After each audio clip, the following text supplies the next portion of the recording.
Woo, it's cold. I wish I could go someplace else, a little farther south, maybe somewhere in Central America. Woo, it was cold up in Oklahoma, but hey, I'm down here in the tropics. I'm here in Panama, kind of sitting here and floating on the Panama Canal. Yeah, I'm from Oklahoma. Where are you from? Wow, they're from Oklahoma too. A lot of Okies down here. Well, hey, hope you're staying warm, and let's continue on.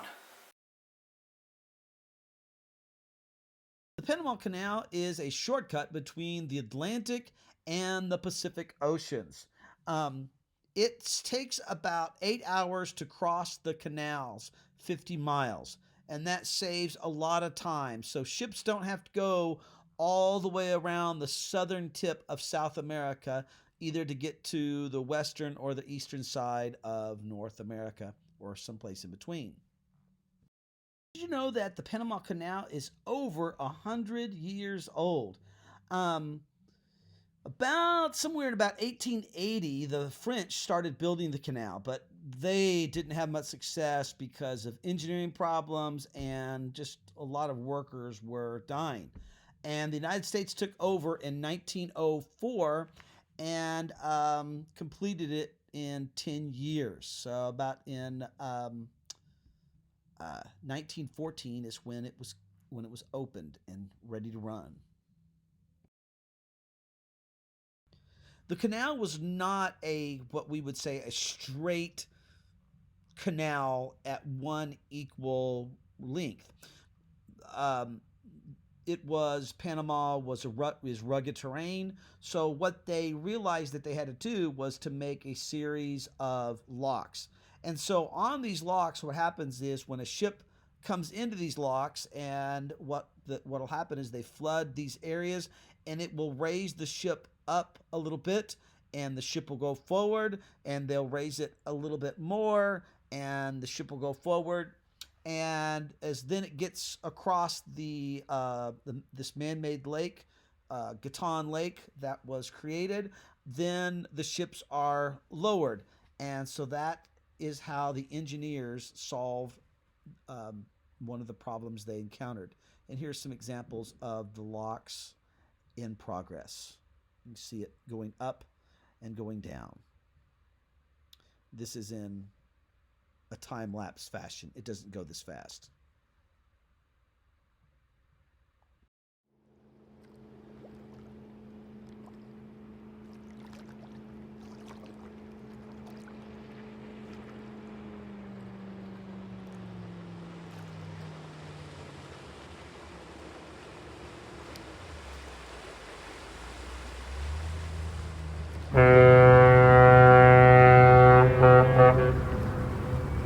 So is it free to go through the Panama Canal? No.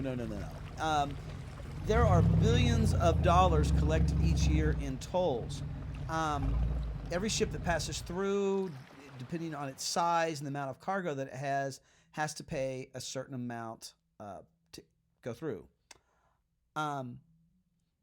Some of the largest cargo ships, just to go through it, can cost about $450,000. That is the cost to go through.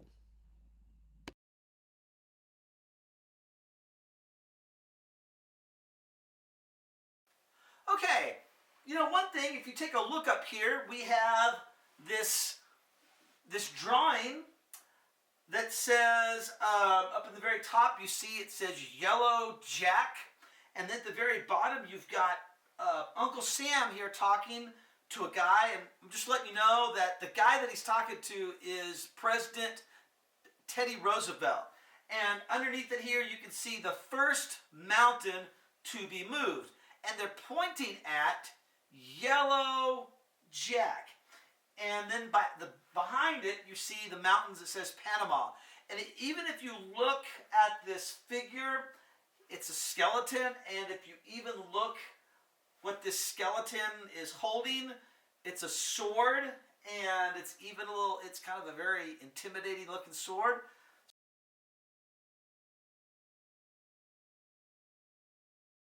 I want you to look up and try to find what does this term yellow jack mean? In other words, when they're saying that this was the first mountain to be removed, what is yellow jack and how much of a problem was it with the building of the Panama Canal? As you're studying about this yellow jack sickness, you're going to come across the name of Dr. William Gorgas. And what did Dr. Gorgas do to fight against this yellow jack sickness?